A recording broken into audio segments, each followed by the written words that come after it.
In my 14 years of living in Thailand, I have never seen Thailand this strict. Hey, welcome to my channel. If you're new here, my name is Joy, and I've been living in Thailand for 14 years since I was 16 years old, but your girl just got kicked out of Thailand. So here's what happened. I go to immigration early every time I need to extend my visa, and I explain why on my TikTok, so if you haven't seen that video, go ahead and check it out. But on Monday, December 1st, I went to immigration even though my visa expires on the 7th. And it was the normal process, as it always is. I go to the immigration office and I meet the agency who helps me. Basically, they give all the documents and my passport to the immigration officer, and then voila, I get my passport back with my visa stamp in it, okay? And so when I get to immigration, I get all of my documents, you know, my photo, and I give all of that to the agency. And it was a normal process as usual. It does normally take a couple hours, so I waited. Nothing seemed out of the ordinary until it was taking a little bit too long, and I went back upstairs to, you know, check on the status of my visa. And the agency told me to just wait a little bit, and then finally they got back to me after 20-30 minutes. And they tell me, oh, you know, you didn't do your 90-day report. Okay. For those who don't know, you have to report that you're in the country every 90 days. This has always been in effect, right? But the agency has always done that for me. Every time I extend my visa, you know, they also do the 90-day report. So I was a little dumbfounded when they told me I didn't do it because I have never done it in the past. They have. And they're like, oh, no, you know, you have to do it. But y'all never told me that. You never told me that you didn't do the 90-day report. You didn't tell me that I need to do the 90-day report.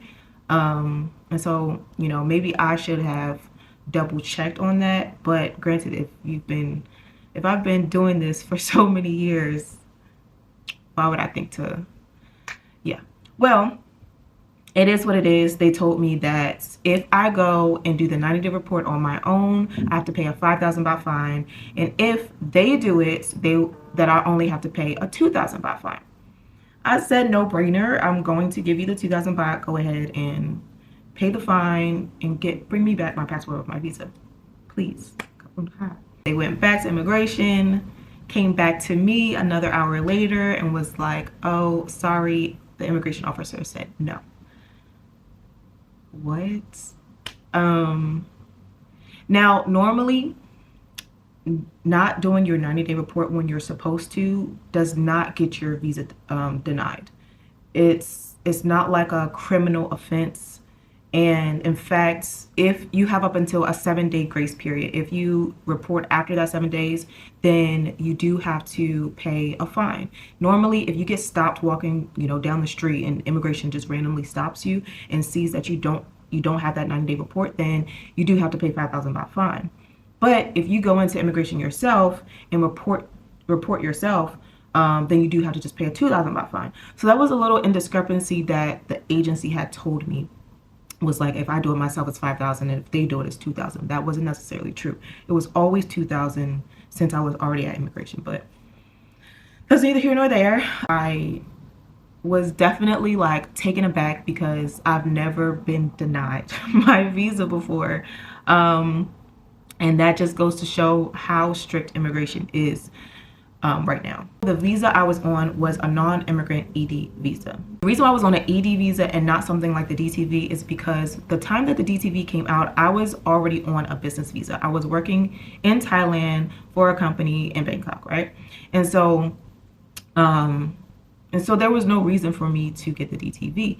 By the time my contract ended in 2025, I had already decided that I'm going to go ahead and get my own business visa under my own company. For those who don't know, in 2023, I opened an online hair company, and then I also put the hair in the salon. So I have a Thai partner, and I put it in my Thai partner's salon. But at the start of 2025, we had decided, my sister and I, that we're going to have our own brick and mortar.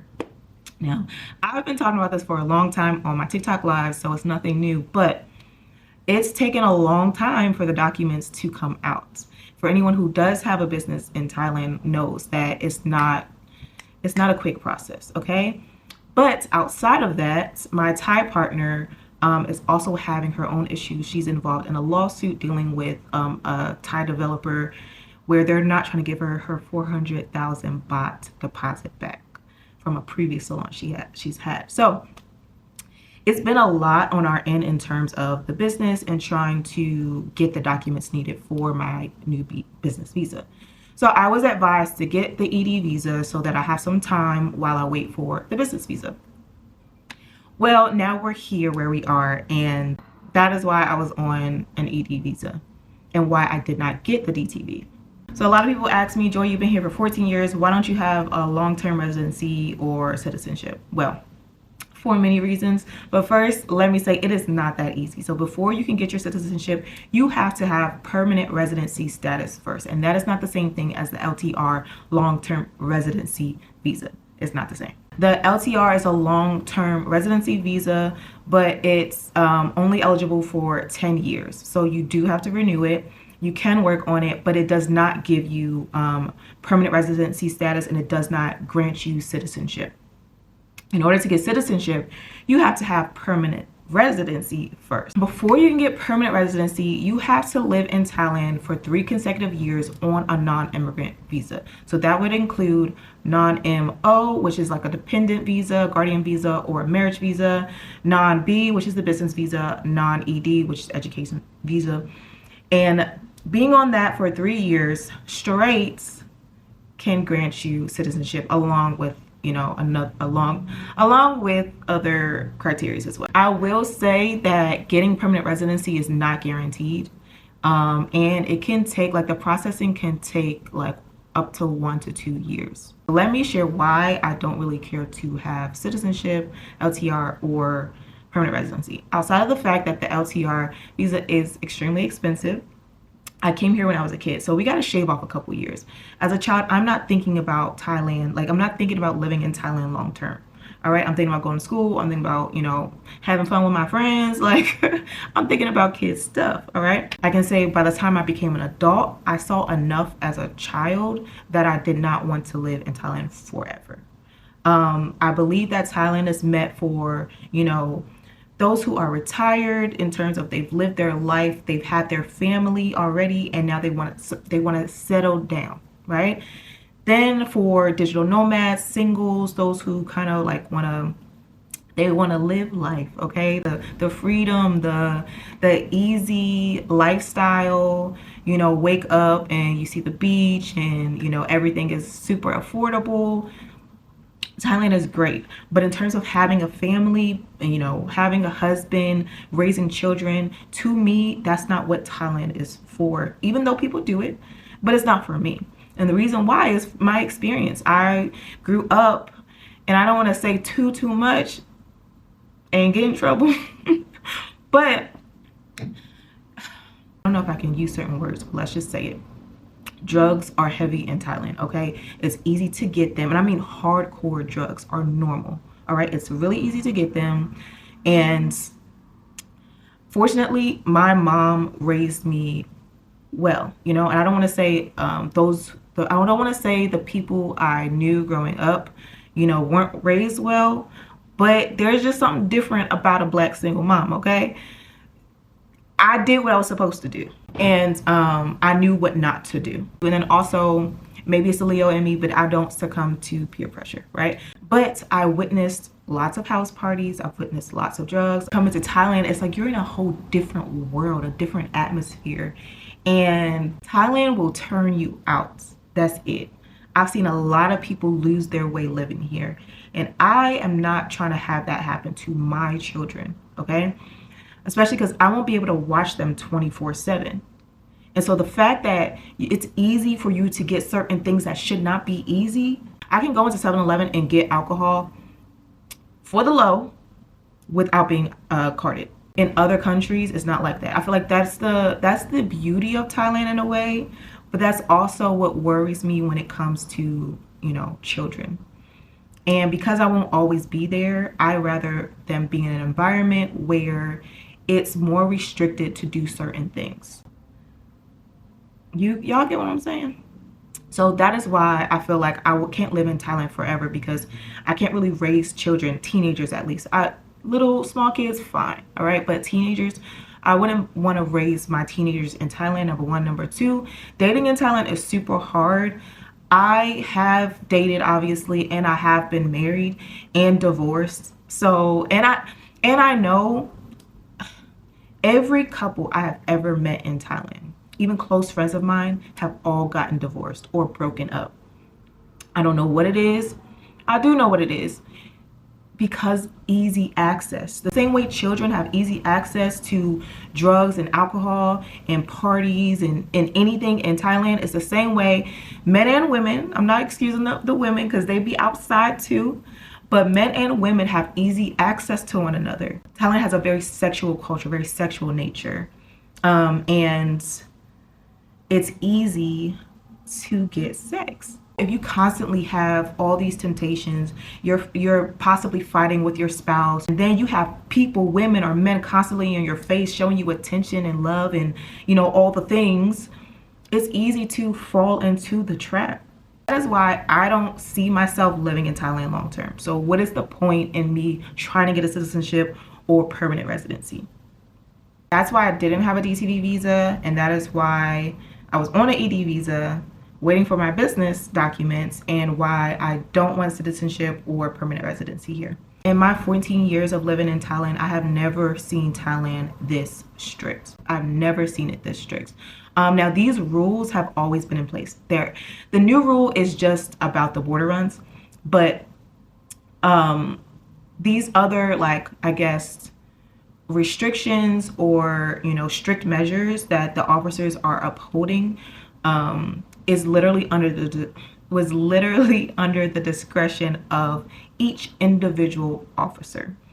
And that is why I believe I was blindsided. If you see my TikTok video of me saying, like, you know, I don't know how to feel in this moment, was because it's something that has never happened to me and I didn't think could happen, because I was not on a tourist visa. I was on a long-term non-immigrant visa, the kind of visa that can get you permanent residency. If I went to immigration the day my visa expired and they told me no, I would have had to pay about 2,000 baht to extend for 7 days in order to kind of get my ticket and things like that out of the country. But fortunately, because I went to immigration early, I didn't have to pay that fine, and I was able to plan accordingly. And that is always my tip to you guys, is to do things in advance.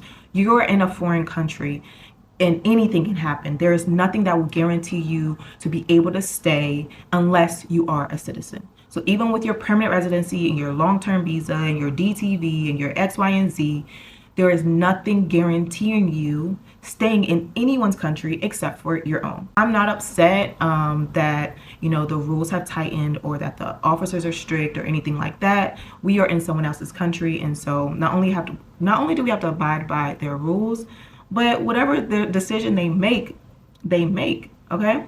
You don't have to agree with it, but accept it and respect it. But I don't think it should just be objective that, you know, if an officer feels a certain type of way in that moment, they could have had a fight, you know, with their spouse the night before, they could be hungry, whatever reason, they can just, you know, have an attitude and say, oh, no, not them. That's the only thing I feel I wish was different.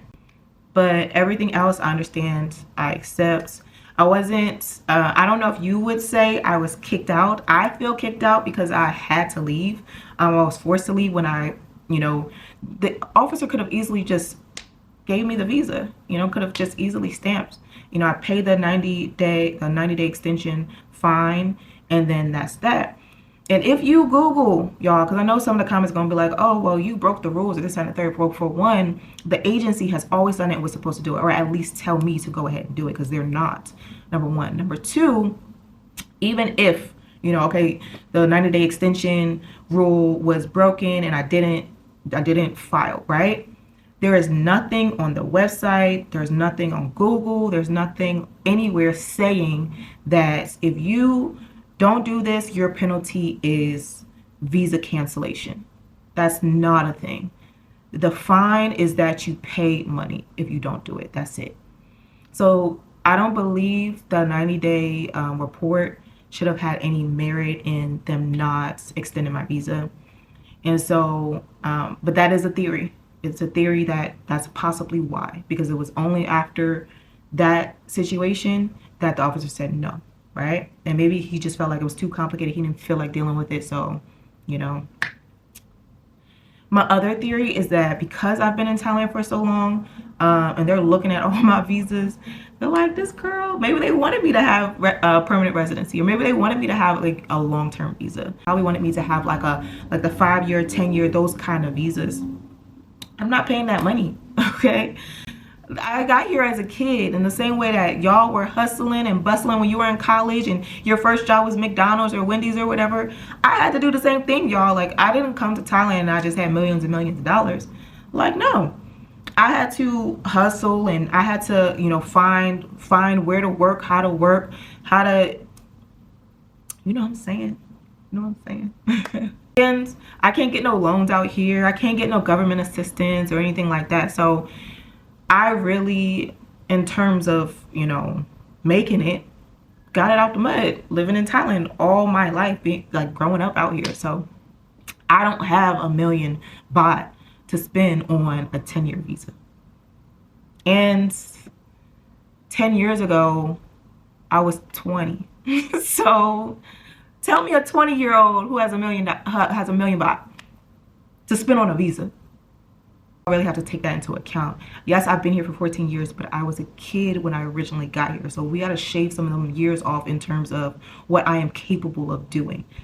If there's any tip I can give you or any takeaways, number one, it would definitely be to go to immigration early when you want to extend your visa. I explain why in my TikTok video, but all in all, it'll just save you a lot of stress if there are any complications like mine. Second tip I will give you is to stay up to date with your 90-day report. Even if you have an agency doing it for you, get proof of that 90-day report being done. I'll also say keep a digital file of everything when you're walking about, because the police have been outside a lot lately. So keep your passport photo, last entry stamp, TM6, all the things, anything you can think of, just keep it in your phone. All right, create a folder and keep it in your phone. Always have a plan B. I cannot stress this enough.